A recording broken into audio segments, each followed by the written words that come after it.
And now it is my pleasure to introduce Rondi Nordahl. Rondi is an AmeriCorps member serving as the Aquatic Reserve's Monitoring and Stewardship Coordinator at Resources, an environmental nonprofit based in Bellingham, Washington. In this role, she assists the Citizen Stewardship Committee of Fidalgo Bay and Cherry Point Aquatic Reserves with the implementation of citizen science and outreach programs.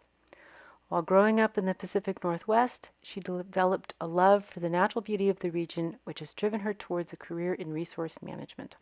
She earned a BS in environmental science from Western Washington University and comes with a background in fisheries science, habitat restoration, citizen science, and public outreach.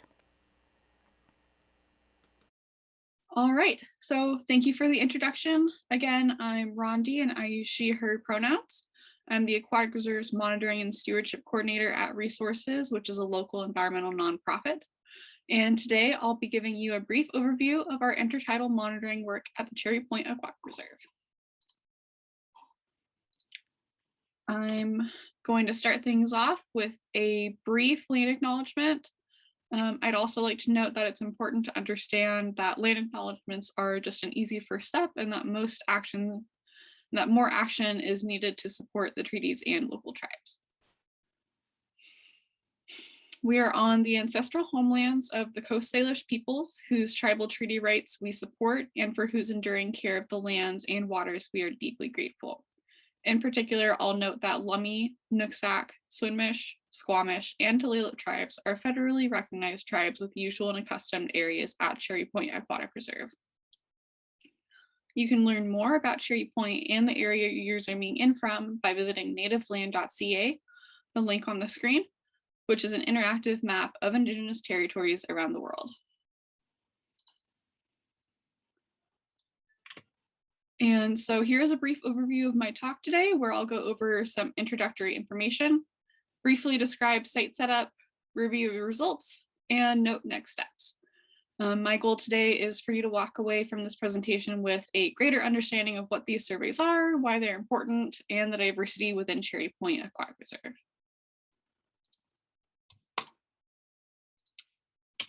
So here I'll address a few questions to get the ball rolling. On the right is a map of the Cherry Point Aquatic Reserve in purple, with our 4 sites marked with star icons. So what is the Cherry Point Aquatic Reserve? The reserve is part of the Department of Natural Resources Aquatic Reserves program, which aims to protect important aquatic habitats across the state. Cherry Point was designated as a reserve in 2010 and is in the process of its first 10-year management plan review. Intertidal surveys are important because over time we're able to get a baseline for what habitat features and species we should expect to find. This data can be important for resource managers at DNR as they can assess species and resources present in the reserve, as well as have a reference for when there's a disruption such as an oil spill, climate event, or if there's a change in species presence and absence. And I also want to take a moment to highlight just how important volunteers are to this effort. Conducting a full survey would be really difficult without our team of great lead naturalists and volunteers. Plus, the lead naturalists bring expert knowledge that even some staff can't compare to. I certainly can't. And the work also just feels so much more meaningful when we have members of the public engaged, learning, and having fun. I went one slide too far. All right, so I'm going to keep this pretty brief and simple, but if you want more details, feel free to save it to the Q&A or send me an email. I have my contact information at the end of my presentation. So here on the right is a color-coded map of a site with everything set up. So first what we do is we set the profile line that we use to record beach slope, and that's indicated by the vertical purple line. Then we set transects along the +1, 0, and -1 low tide lines as the tide goes out. And those are indicated by the horizontal blue lines. From there, we set up the quadrats, which we use to record percent cover and individual counts, the small orange boxes. And as the tide goes out, we'll also have lead naturalists cataloging as many species as they can find in given sections called swaths. And those are the large green boxes. And we also have built-in quality control checks during data collection and entry to ensure good data quality. And so here we get to kind of the real focus of the presentation, getting into the data and results. And so I'll present on 2 sites. One is Barnacle Rock, which is more of a rocky, cobbly shoreline located at the north end of the reserve. And that photo on the left on the top is just a quadrat photo from Barnacle Rock. And then the other site that I'll be talking about is what we call Intelco Beach, which is an area characterized by finer sediment and is located at the southern end of the reserve, near the aluminum smelter. And below on the left is a photo of the same tide level and quadrat from Intelco. And I chose these 2 sites because they represent very different sediment, algal, and animal characteristics or abundances, which just really highlights the diversity encompassed within the reserve. There are some sites that I could have compared where it would have just been a lot of the same, which doesn't make for a super, I guess, interesting presentation when you're just talking about, this looks great, this is the same. So we get to look at a little bit different parts of the reserve. And for each site, I'll cover 3 graphs. One looking at elevation profile showing elevation change along the profile line. One for the average percent of cover species observed in the quadrats, and one for the average number of individually counted species observed in quadrats. And for the quadrat data, I averaged across all 12 quadrats, which is 3 tide levels per survey to limit my scope and the time for this presentation. There are some interesting finer details that can be teased out by looking at tide level averages, but those would eat up a lot of time and would also probably be evaluated in the next major intertidal review by resources staff. So I'll start off with Barnacle Rock, which, as you can see from this photo, is a very squishy and slippery site, lots of algae. And so I'll get started with elevation profiles. And for the most part, these don't change much over time. There might be some spikes where a log washes up after a high tide, or maybe a rock shifts around on the beach. The photo on the right is an example of how our profile and transect lines sometimes run into objects, like the big rock that that person is sitting on. And those can show up in the elevation profile. And one thing to note too is that even though these look pretty consistent over time, we have to recognize that there are feeder bluffs around the site, as well as most of our other sites at Cherry Point, which periodically have slides that deposit sediment and debris on the beach. And so this is kind of an example of why recording beach elevation profiles is important. So this is our Neptune Beach site near Phillips 66, north of Intelco, where on the left, a few years ago, our starting point marker was once very clearly visible and accessible. But now, as evidenced by the photo on the right, it's been covered by vegetation and debris, which may have been from a small slide the year or sometime in the year before we surveyed this last summer. It didn't seem to affect the elevation profile too much, but it's definitely a reminder that larger slides could occur and alter beach conditions. And so now we're getting into some of the species data. And here we have average percent cover. Most of what we see here is green seaweed and barnacles, with some amounts of other things like aggregating anemones and red or brown seaweed and mussels. Kind of one of the first things that you'll realize, like, this makes a lot of sense when you look at the site and look at the quadrat photos, because like when you first get there, there's just a lot of green algae covering everything on the rocks. But then once you reveal it and remove it, there's barnacles and all kinds of other critters.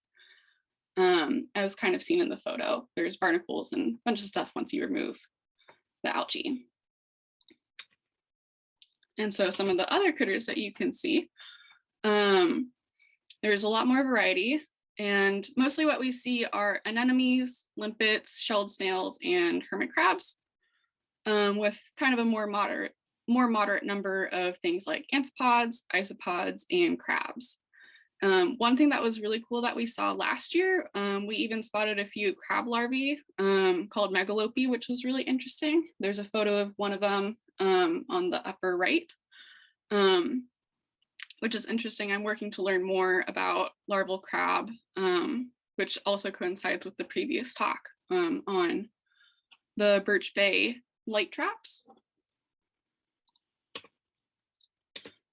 And so next I'll get into the data from Intelco.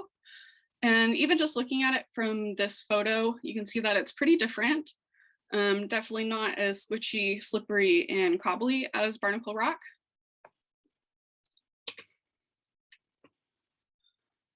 Again, much like with Barnacle Rock, we don't see a lot of change in the elevation profile. The lines generally follow the same trend and fit around the same elevation levels. One thing to note, unfortunately, with the 2015 data, it stands out a little higher than other years. And that's just from an error with the way some of the data was recorded that I was unfortunately not able to correct before the presentation today. But just know that like that line more or less fits in with the other ones. And so for percent cover, it looks very different from Barnacle Rock. Although, so it's mostly comprised of green algae with some red algae and barnacles. And on the y-axis, I have it set to the same level as we see at Barnacle Rock. And so when I was going through the data, in reviewing it and prepping it, I noticed that there were just a lot of zeros, and I was really curious about like why that is. And what was driving that. And more or less, it's just because of the fine peat gravel and sand substrate, which doesn't support algal growth the same way that the rocky habitat at Barnacle Rock does. And it's an interesting feature that separates it from our other sites, even including Neptune Beach, which is pretty close by.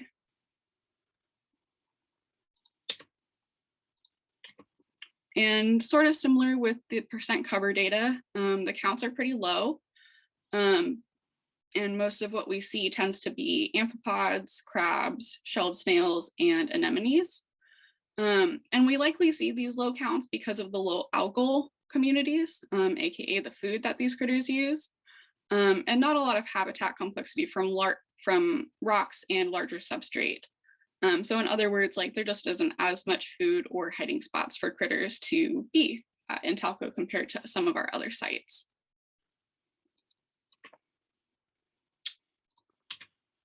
And so kind of what does this all mean and how does it come together? So in summary, elevation profiles don't change a whole lot over the years, but it's good to record this data so that we have a solid baseline to compare to in the event of a hillslide. Depositing substantial debris, which is something that we'll have to consider when we go out to check our sites this year, given the reports of a lot of slides from the feeder bluffs this winter from the heavy rains. And just it's also important to note that our sites can vary a lot in terms of their species diversity and abundance.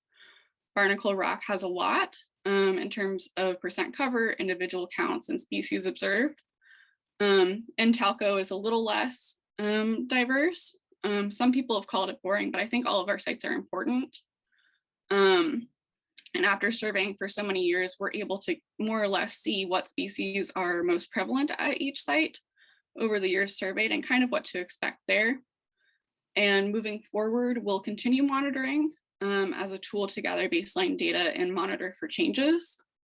And we've also gotten some interesting feedback to potentially transition away from surveying at Intelco and instead find a site that's more interesting and complex and supports more marine life. I think one of the ideas for that is that we've collected enough data to show that there isn't much at Intelco, and we could focus our efforts on establishing baselines for another area that might have the potential for more loss in the event of a disturbance. And in closing, I want to acknowledge all of the hard work put in by resources, MRC, DNR, and other staff that have come before me, as well as our volunteers. There's a lot that goes into designing these monitoring programs, implementing them in the first few years, and then yearly upkeep and surveying. Extra kudos to our small group of very dedicated lead naturalists who we rely on for so much. And yeah, so that's my presentation. Here I have my personal work email and a generic email that forwards my way.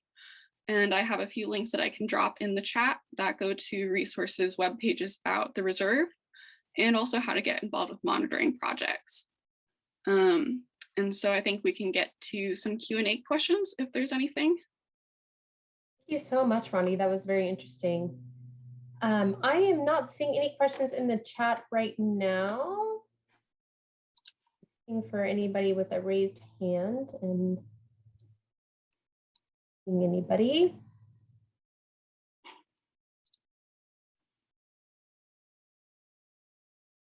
I'm missing you. Please feel free to raise your hand or put your question in the chat. Melissa Miner asks, were your 2021 surveys done pre or post heat wave? If after, wondering if you saw any obvious impacts. Yeah, I would have to go back and look at the exact dates that we surveyed. I think some of them were post heat wave, like some of the ones at Fidalgo Bay were post heat wave, and some were beforehand. Our surveys occur between May and August, depending on the sites that we survey. So there are some that we could look at, but we don't have like pre and post from this year for a given site. And so I can't really say if we've seen any clear impacts or not, because we don't survey the sites every year lately. Monitor for industrial pollutants? No, we don't monitor for industrial pollutants. So like we don't really perform like water quality monitoring or heavy metals at the sites. We're just looking at like the species composition, elevation profiles, and substrate. And what does a data collecting day look like? How many people join you and how long are you out there? Yeah, so that really varies from site to site, and things have changed a little bit since COVID, where we can't have quite as many people. But from my understanding and from what I've heard about past years, we'll typically have like anywhere from 8 to maybe 15 people at a survey. I think that includes staff as well. The days can be kind of long, especially if you have to really trek out to a site like Barnacle Rock. We access that lately from Birch Bay State Park. And so that's about a 30-minute walk, which can take a little longer, especially if you're carrying a bunch of gear. But typically we estimate that a full survey day could take about 4 to like up to 8 hours, depending on how involved you are with the survey. So it's a full-time commitment for the day, but it's like really cool to be out on the beach for a whole survey. You see so much as the tide goes out and get to know so much and learn so much from the lead naturalists. It's a very cool part of our shoreline for sure. Any more questions in the chat? We have ended a little bit early, so it would allow for a bit of an afternoon break before our next session starts at 2:15. And if you have any questions that you're thinking of and don't have time to put them in the chat, Rondi is sharing her contact information right there. But for now, we'll just give you time to have a 10-minute or so break before our next presentation. Awesome. And I'm just dropping a couple of those links in the chat as well for anyone interested. We'll keep it open then for a few minutes. Okay. Awesome. Well, thank you for having me. Thank you.